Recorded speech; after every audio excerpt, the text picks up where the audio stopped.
He got caught cheating and she wants to sick the law on him. We've got a video for you here today from the Modern King. Don't forget to like and subscribe, and let's get into it. No. What are you gonna do about it? What are you? No, what are you gonna do about it? I'm gonna sue you. You're gonna sue me? And I'm gonna take the kids. I don't really care. You're not taking the kids. They're my kids. You cheated. You cheated. You're on Tinder. No, you're on Tinder. Out me on that entire internet. Of course I am, because you're a cheater. It's obvious. Look, here, take this. Go ahead and hang this up in your room. Hang that up in your room. Hang it up in your room. The sad part is that a woman could probably cheat on her husband, sue him, and will most likely win not only the trial, but also custody and everything that man's worth. It's completely ridiculous. First thing that women will do when they find a guy on the internet from a dating app is we will go straight to that LinkedIn. Gotta find out where you work, what university you went to, are you recommended by your old bosses? Like, this is the closest thing you're gonna get to a dating resume for a man. And then I look at his most recent employer. And it doesn't strike me as odd at first when I see it, because it says director of blah, blah, blah at CEC Entertainment. And I go, oh, we both work in entertainment. How cool. Soulmate. She's acting like digging through a guy's LinkedIn profile is somehow fair game, but if this guy wants to check out her Instagram for her thirst traps and drama, then he's in the wrong for being creepy and untrusting. So I Google CEC Entertainment. And there in bold letters is the name of his boss, the big cheese himself, Chuck E. Cheese Entertainment. I cannot date a grown man who works for Charles E. Cheddar. I have two things to say about this. Number one, I don't think a lot of women realize how disappointing it is for men to hear stories like this. Because in this particular instance, this woman is talking about her dating mindset, which is very much focused on a list of his qualifications. Modern women have turned dating into a never-ending series of essentially job interviews. They look for any red flags that they can, and apparently Chuck E. Cheese is a massive red flag, but if she creates content for OF, then that man isn't allowed to judge her at all.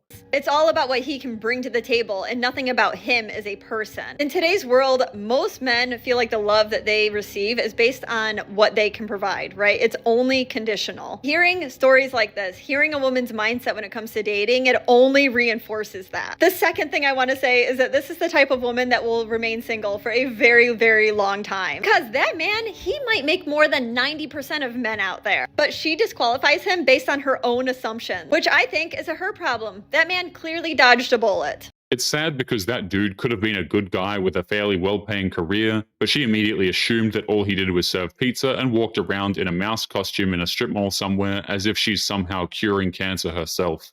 Whatever. If you want to get an attitude with me, I can show you your Tinder profile that I found. How did this turn into me? I saw that you checked the single box when you were at the doctor today. What's up with that? Well, the options were married, single, divorced, and we're not married or divorced, so why would I check anything aside? So you're just single.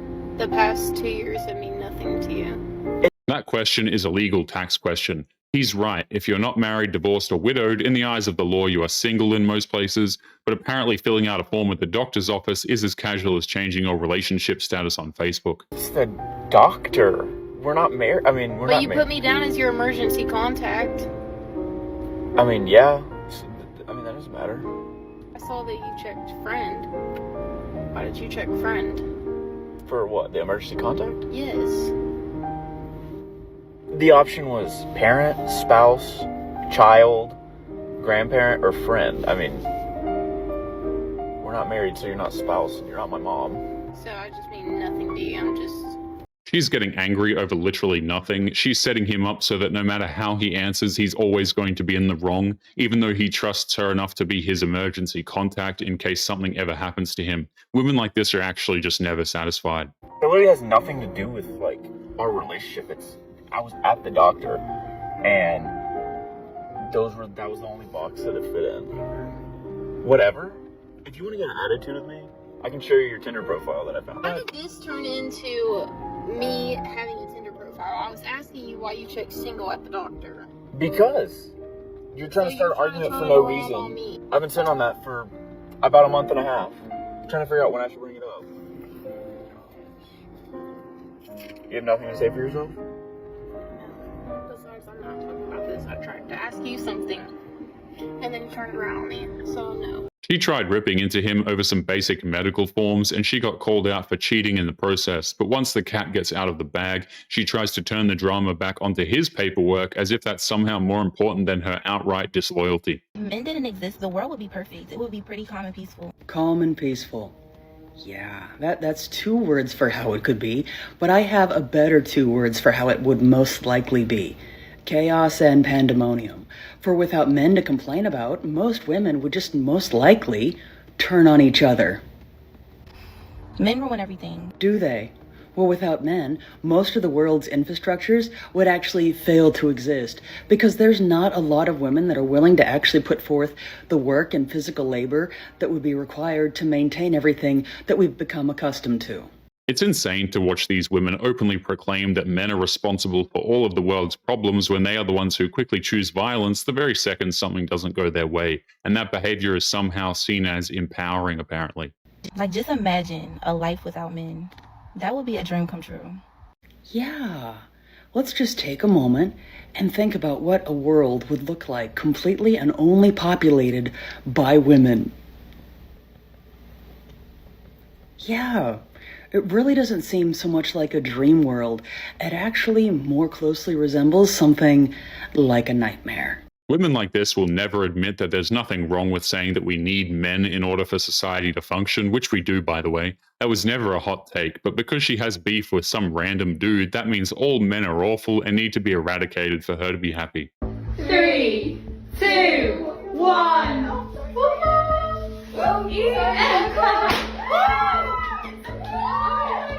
This gender reveal is about to end in tears.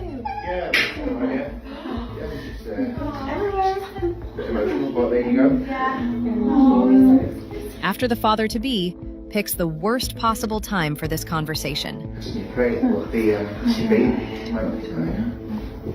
It's interesting how the narrator blames the man for what is about to happen by saying that he picked the worst possible time, even though she's the one who cheated and is carrying another man's child. Even when he's wronged, he still must be the bad guy. Are you joking? Does it look like I'm joking? Can't be joking. No, I'm not joking, am I? What's Why that? would I joke at a time like this? Something wasn't adding up with the timeline of her pregnancy. You know, why would I joke about something important like this? So, Oh my god. John, yeah, what's happened? it's alright, We've baby. been together for 5 years. She's thrown away 5 years of their relationship, and he's exposing the truth in front of her whole family. But like 9 months ago, we weren't sleeping together, so the baby isn't mine. You can't blame this guy for being upset. She betrayed him in the worst way imaginable, and to make matters worse, she was totally fine with him raising the child of another man. It really does go to show how demonic some of these women actually are. Can't do. I worked it out. I was working out in my head today and I thought, this baby can't be mine. I'm so sorry about this. It's been eating away at me for the last 2 or 3 months, so I'm sorry to... Can we have this conversation in private? He clearly wanted her to feel the impact this has had on him. But is he in the wrong for doing it this way? It's been eating away at me, sorry, but it's been eating away at me, so I'd rather have it now. Well, what do you want to know? What do you want to have it out now? Like, we're literally having a boy together. I've only been with Just you. the pressure's building up, but She's still trying to pawn off the child on him, even though it's clearly obvious that she was sleeping around on him. And it's rather disturbing that she's willing to let the biological father off the hook so freely to try and guilt trip another guy into taking care of the baby. I just wanted to say, because I don't want to go any further than John, this little I think this farce. conversation needs to stop. So are you okay? Hey, I mean, I still expected. No, I didn't expect it either. Neither did I, you know, so... He's got his perfect revenge, but at what cost? We're engaged as well. Do this. I was going to kiss some people's brains, but it's just getting at me. For the last 3 months, this has been getting at me. She cheated on him and tried to humiliate him by fooling him into fathering a child that wasn't his, and her entire family runs up to comfort her even though she's the one who was in the wrong, and it's all because of what they think is improper timing. Completely ridiculous. And it's all come to a head, You like can't now. be serious, John. This is supposed to be that serious. Well, I'm a serious guy, so, you know. I like This is going to be okay. I like the timing. I get it's bad timing, but I do like the I've only been with dramatics. you. There was no one else. Well, no, Why would you say that? Because If it's you probably want a true. paternity test, we can do it. I just don't. Just Sean, you shouldn't have This is the to. Jerry Springer show, so, you know. You made it into the Jerry Springer show. What's interesting is the second that she offers to do a paternity test, her family immediately says that she shouldn't have to get one. But if he's really that worried about the timing, she shouldn't have any problem getting one just to ease his mind. She's clearly hiding something. John, do you know what? I think you should just leave, okay? I can't leave. This is my house. I can't leave your house. Just go take a walk while your Well, swords are around. You just need to get some space for a bit. Look, how are you doing? Guys, It's I alright, want it to be like this. It's okay. Don't worry. I'm sorry, that's the way I feel. It's just like, you You know, just did it in private. You didn't need to do it here. shall I go and come back later? I think you should. I think you should, John. I think you should just leave. You could argue that this kind of stuff should be done in private, but at the same time, this guy said that this has been eating at him for months and he'd been keeping it inside for a long time. You can't really blame the guy for wanting to talk about it like this, in my opinion. But anyway, guys, we are going to be leaving today's episode there. Don't forget to subscribe on your way out. Click this video that's up on the screen now if you want to see more. Take care of yourselves, and I will see you all in the next one. Peace.